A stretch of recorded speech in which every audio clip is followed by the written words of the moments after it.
وفد کو انتہائی خفت اور اسی قدر ایمانداری سے اعتراف کرنا پڑا کہ یوسفی صاحب کو گو کے اتفاق سے ستارہ امتیاز مل چکا ہے، مگر معین اختر سے تو بہتر نہیں ہے۔ اس موازنہ انیس و دبیر کے بعد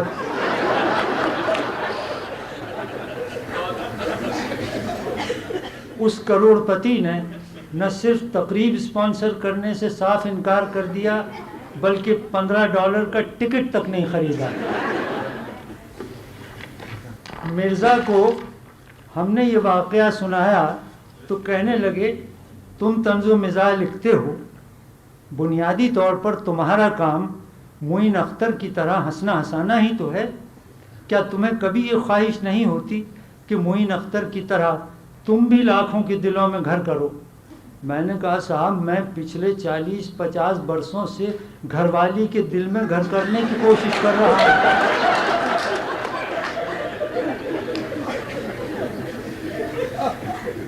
اس سے فارغ ہو جاؤں تو لاکھوں کی باری آئے۔ فی الوقت میری حیثیت گھس بیٹھیے کی سی ہے جس کو بیوی ہی نہیں واجپئی صاحب بھی نہیں نکال سکتے۔ ادھر ہماری نیک بخت بیگم پروین شاکر کی طرح یہ دعویٰ بھی نہیں کر سکتی کہ وہ کہیں بھی گیا لوٹا تو میرے پاس آیا۔ بس یہی بات ہے اچھی میرے ہرجائی کی۔ صاحبو، ہمارے کیس میں لوٹنے کا تو سوال کبھی پیدا ہی نہیں ہوا، اس لیے کہ ہم گھر سے باہر نکلنے کے لیے کبھی کوئی ڈھنگ کا ٹھور ٹھکانہ دریافت ہی نہیں کر پائے۔ ہمیں حیرت ہے کہ پروین شاکر جیسی حساس اور حوصلہ مند خاتون نے یہ بات اتنے فخر سے کیسے کہی؟ اس لیے کہ اس ہرجائی کا لوٹ کے گھر آنا گھر والی کی ازدواجی کشش کا کرشمہ یا ہرجائی کی شوہرانہ وفاداری کا منہ بولتا ثبوت نہیں ہے، بلکہ اس بدماش کی رہائشی مجبوری ہے۔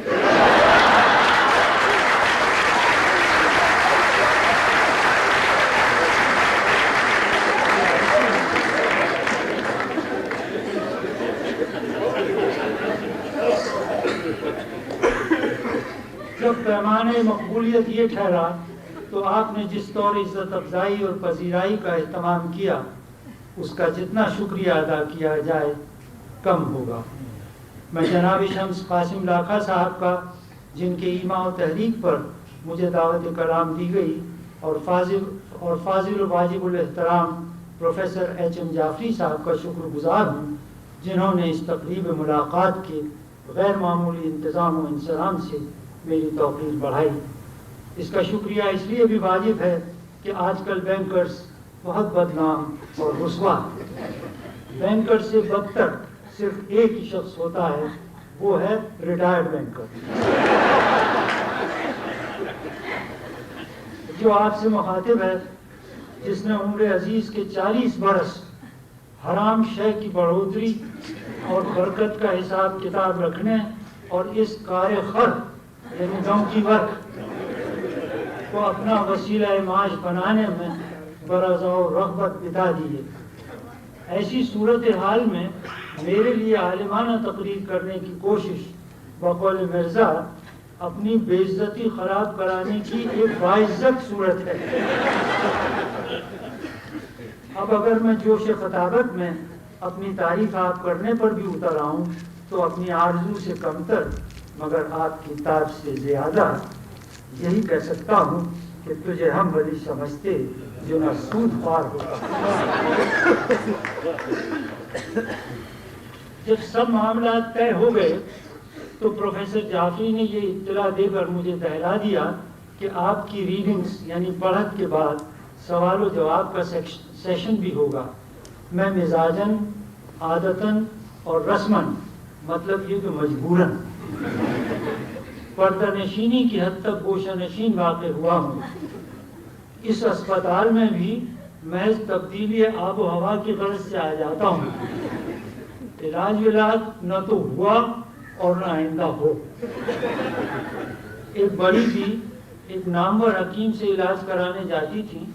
1 سال علاج کرانے کے بعد جب کوئی افاقہ نہیں ہوا تو بڑی بی نے کہا حکیم صاحب سال بھر سے علاج کرا رہی ہوں, بیماری نہیں جاتی. حکیم صاحب بولے بڑی بی اس عمر میں بیماری جانے کے لیے نہیں آتی, لے جانے کے لیے آتی.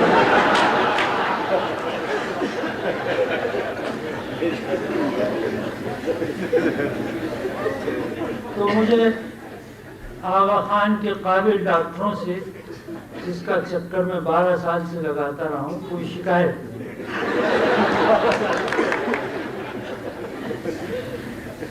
اور یہ چکر میں نے اس اسپتال کا وہ زمانہ بھی دیکھا ہے جب یہ عمارت نہیں بنی تھی اور جہاں یہ آڈیٹوریم ہے یہاں جنگل اگا ہوا تھا اور سانپوں کی کثرت تھی. سانپوں کے بارے میں نیاز فتح پوری نے یہ کہا ہے کہ سانپوں اور مولویوں کی بے شمار قسمیں ہیں.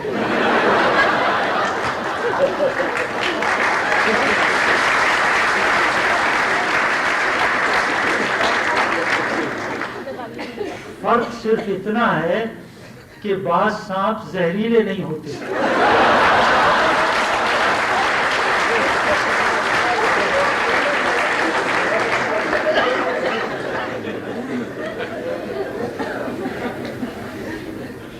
دیکھیے میں بھٹک گیا.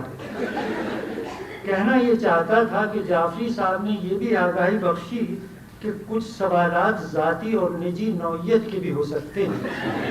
خلق خدا کا منہ کس نے بند کیا ہے؟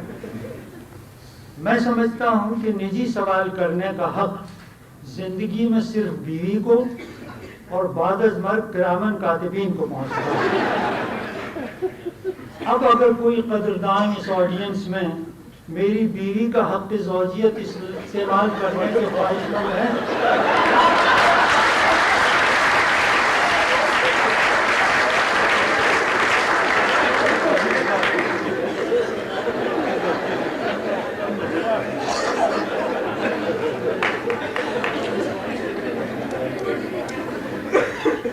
تو ان کی خدمت میں اگر کوئی خواہش مند ہیں تو ان کی خدمت میں صرف اتنا عرض کروں گا کہ جو شخص بیوی کے نجی سوالات کا صحیح جواب دے وہ یا تو ولی اللہ ہے یا پھر وہ طلاق کا جواز اور ثبوت خود بیوی کو فراہم کرتا ہے.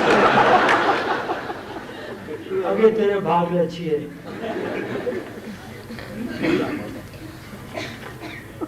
جس پیشے سے میرا عمر بھر تعلق رہا اس میں ادیب اور لکھار ہونا بہت بڑی ڈسکوالیفیکیشن ہے.